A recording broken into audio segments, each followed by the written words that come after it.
اب آئیے یہ جو مجددین کا تصور میں نے پیش کیا ہے، اس سلسلہ مجددین کی پہلی کڑی ہے حضرت عمر بن عبدالعزیز رحمت اللہ علیہ، جنہیں ہمارے ہاں 5واں خلیفہ راشد بھی کہا جاتا ہے۔ ولادت سن 61 ہجری کی ہے، انتقال ٹھیک 40 برس کی عمر میں 101 ہجری میں ہو گیا۔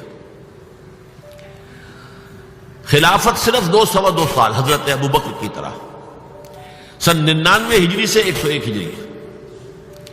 خود یہ مروان بن حکم کے پوتے تھے۔ بنو امیہ مزید ڈسکس کرنے سے پہلے ویڈیو کو لائک کیجئے، میرے چینل کو سبسکرائب کیجئے اور بیل آئیکن کو ضرور دبائیں تاکہ میری ہر نئی ویڈیو باقاعدگی سے آپ تک پہنچتی رہے۔ لیکن امیر معاویہ، پھر یزید کا بیٹا تھا معاویہ ثانی۔ دوسری شاخ جو تھی وہ مروان ابن حکم سے چلی، اور اس میں ہے اصل میں جو 10 خلفاء آئے ہیں بنو امیہ کے۔ یہ مروان بن حکم کے پوتے تھے، لیکن ان کی والدہ حضرت عمر کی پوتی تھی۔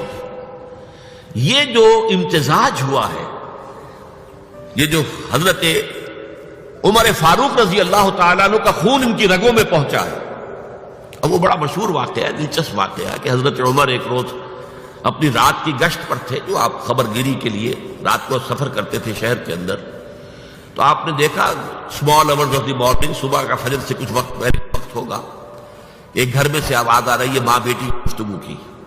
ماں نے کہا بیٹی بکریوں کا دودھ نکال لیا، دہہ لیا؟ کہ ہاں امی۔ اچھا اس میں کچھ پانی ملا دو۔ انہوں نے کہا امی آپ نے سنا نہیں، خلیفہ نے منادی کرائی تھی کہ دودھ میں پانی ملانا غلط ہے، ہرگز کوئی پانی نہ ملایا جائے۔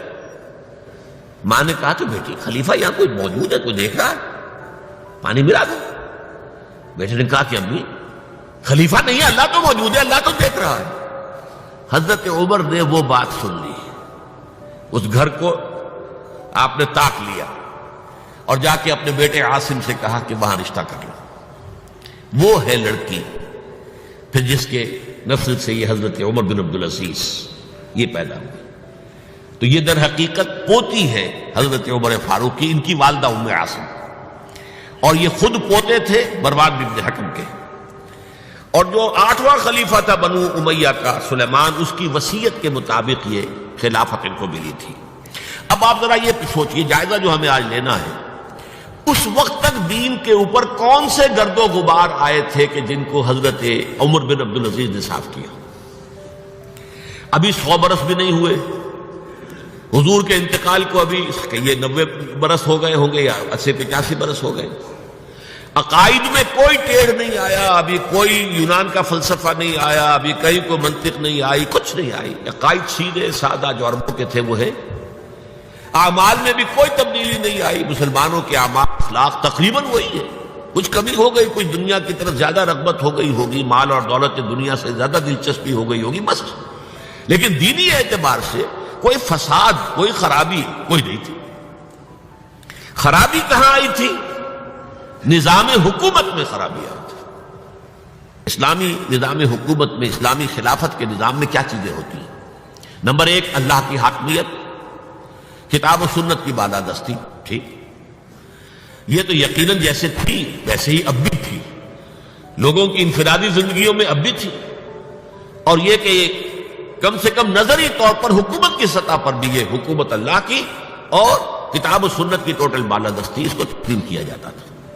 فرق کہاں آیا؟ خلافت راستہ شولکن کہا ہے، ملوکیت، حکمانہ انداز، ہمارا اختیار ہے، جو ہم چاہیں گے کریں گے۔ زمین و آسمان کا فرق واقع ہو گیا۔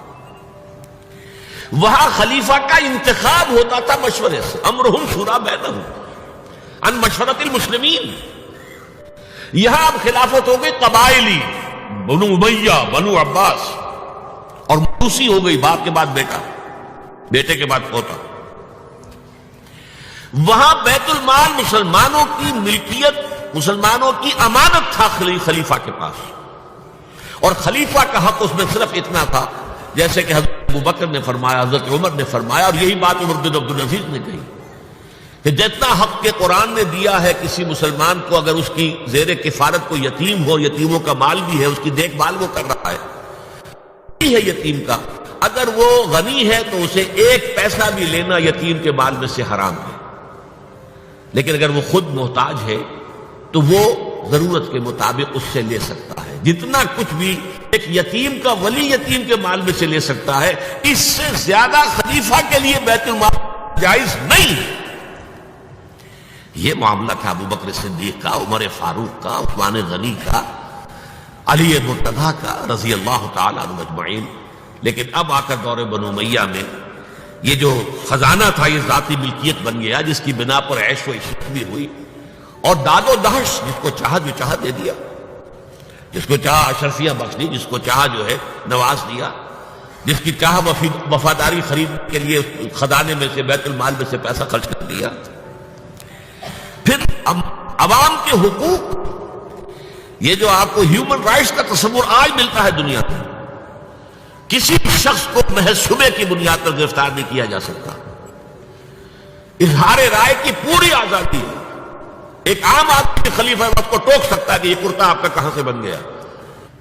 یہ تھی خلافت راشدہ۔ ظاہر بات ہے کہ اب صورتحال تبدیل ہو گئی۔ پہلے ملک جو تھا وہ اللہ کا تھا، اب ذاتی جاگیر بن گیا، اور اس ذاتی جاگیر میں سے جاگیریں دے دی گئی اپنے خاندان والوں کو، بنو امیہ کو سب سے بڑھ کر، اپنے جو بھی اور وفادار ہیں، جو بھی اور حمایتی ہیں ان کو۔